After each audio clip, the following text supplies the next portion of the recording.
पुराण के एक और बेहद महत्वपूर्ण नियम और रहस्य को उजागर करती है। शव को अकेला क्यों नहीं छोड़ते? सनातन धर्म में मृत्यु के बाद से लेकर दाह संस्कार होने तक मृत शरीर शव की रखवाली करना अनिवार्य माना गया है।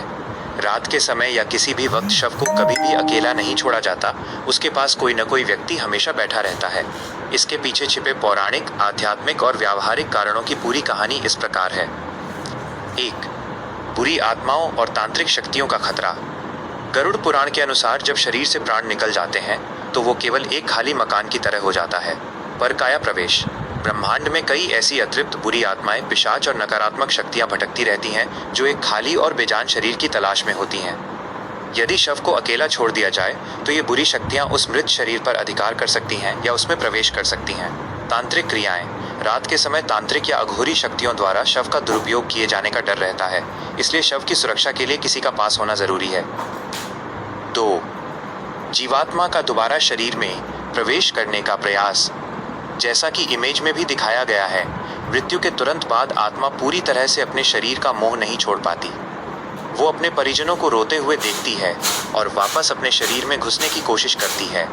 लेकिन एक बार प्राण निकलने के बाद यदि आत्मा दोबारा उस मृत या सड़ते हुए शरीर में प्रवेश करने का प्रयास करे तो उसे असहनीय कष्ट होता है। शव के पास बैठे लोग भगवान का नाम लेते रहते हैं, जैसे राम नाम सत्य है या गीता का पाठ, जिससे भटकी हुई आत्मा को शांति मिलती है और वो मोह छोड़कर आगे बढ़ने के लिए तैयार होती है।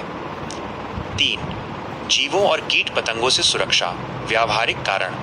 मृत्यु के बाद शरीर में चेतना नहीं होती, जिससे वो पूरी तरह असहाय हो जाता है।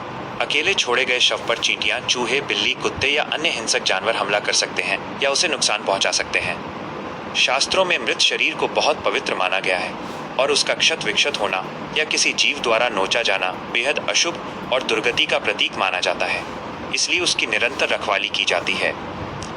4. शव के पास दिया जलाने और अगरबत्ती का रहस्य। इमेज में आप शव के पैरों के पास एक दिया और अगरबत्ती जलती हुई देख सकते हैं। इसके पीछे भी गहरा विज्ञान है। दीपक, प्रकाश। यह आत्मा को अंधेरे से दूर रखने और यमलोक की यात्रा के लिए दिशा दिखाने का प्रतीक है। अगरबत्ती, धूप। मृत्यु के कुछ घंटों बाद शरीर से एक खास तरह की गंध, मरे हुए सेल्स की दुर्गंध आने लगती है। साथ ही कई तरह के बैक्टीरिया पनपने लगते हैं। अगरबत्ती या कंडे की धुनी उस गंध को दबाती है और हवा में मौजूद हानिकारक कीटाणुओं को शव के आसपास आने से रोकती है। इसीलिए भगवान श्री कृष्ण इमेज के अनुसार यह उपदेश देते हैं कि अंतिम संस्कार होने तक मृत देह की सुरक्षा और मर्यादा बनाए रखना जीवित परिजनों का अंतिम और सबसे बड़ा कर्तव्य है।